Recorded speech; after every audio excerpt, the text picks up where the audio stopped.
Ang tagal na. 18 years old, 50 anniversary sa aking buhay. 75. This is the first time I celebrate my birthday. Because, sabi kasi ng aking mga kaibigan, Nanay, ikaw ay 75 years old na.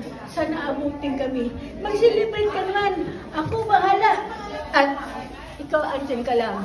Isipin nahiya naman ako na kayo na lang ang asahan ko. Kahit paano naman, naghanda rin ako. Parang sama-sama kami. Tuwang-tuwang.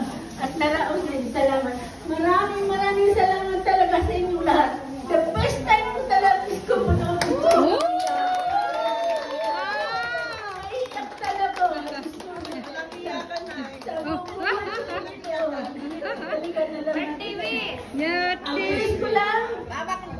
Sana bigyan pa ko nawa ng mahabang buhay.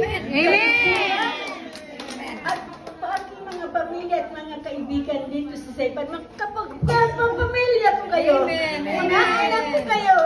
Sana humaba pa rin inyong buhay na tayong lahat ay malakas ang katawan. Ang Panginoon laging gabay. Basta kayo, lagi dagong sa taas, yan ang ibig.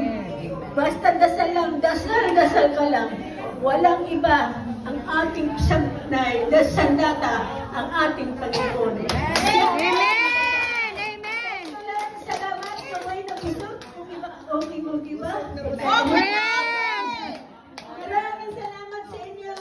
Sa aking anak, nagdadagang pagsundo-sundo. Sa aking mga apo ko. At sila. Siya po andyan si anak.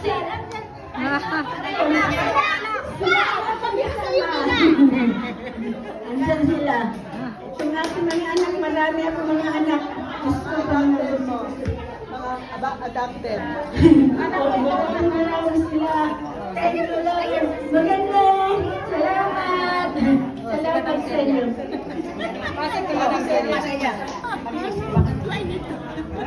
Ate Sel, go!